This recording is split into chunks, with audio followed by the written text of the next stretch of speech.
بسم اللہ الرحمن الرحیم۔ میرے دیکھنے والے بہنوں اور بھائیوں کو میری طرف سے السلام علیکم۔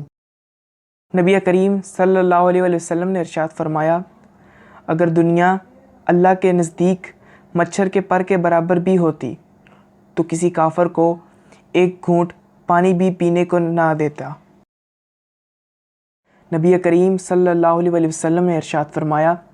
اگر دو بھوکے بھیڑیے بکریوں کے گلے میں چھوڑ دیے جائیں، وہ بھی بکریوں کو اتنا تباہ نہ کریں جتنا انسان کے دین کو مال اور بڑائی کی محبت تباہ کرتی ہے۔ نبی کریم صلی اللہ علیہ وسلم نے ارشاد فرمایا، جو شخص 10 آدمیوں پر بھی حکومت رکھتا ہو،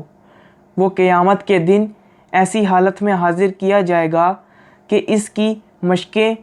کسی ہوں گی، یہاں تک کہ یا تو اس کا انصاف جو دنیا میں کیا ہوگا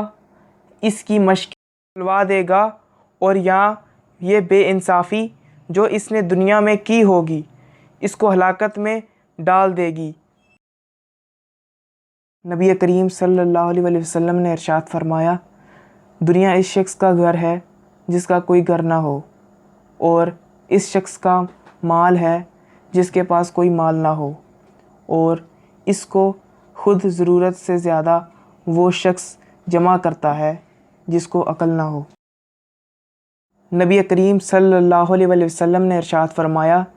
اپنے خطبے میں یہ بھی فرماتے تھے کہ دنیا کی محبت تمام گناہوں کی جڑ ہے۔ نبی کریم صلی اللہ علیہ وسلم نے ارشاد فرمایا، یہ دنیا ہے جو سفر کرتی ہوئی جا رہی ہے، اور یہ آخرت ہے جو سفر کرتی ہوئی آ رہی ہے، اور دونوں میں سے ہر ایک کے کچھ فرزند ہیں، سو اگر تم یہ کر سکو کہ دنیا کے فرزندوں میں نہ ہو تو ایسا کرو، کیونکہ تم آج دار عمل میں ہو اور یہاں حساب نہیں ہے، اور تم کل کو آخرت میں ہوگے اور وہاں عمل نہ ہوگا۔ کریم صلی اللہ علیہ وسلم نے ارشاد فرمایا، کثرت سے یاد کیا کرو وہ لذتوں کی فتح کرنے والی چیز کو، یعنی موت کو۔ اپنے کو گناہ سے بچانا، کیونکہ گناہ کرنے سے اللہ تعالیٰ کا غضب نازل ہو جاتا ہے۔ نبی کریم صلی اللہ علیہ وسلم نے ارشاد فرمایا، دلوں میں ایک قسم کا زنگ لگ جاتا ہے، یعنی گناہوں سے،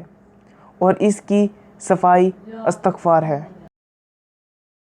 نبی کریم صلی اللہ علیہ وسلم نے ارشاد فرمایا، بے شک آدمی محروم ہو جاتا ہے رزق سے گناہ کے سبب جس کو وہ اختیار کرتا ہے۔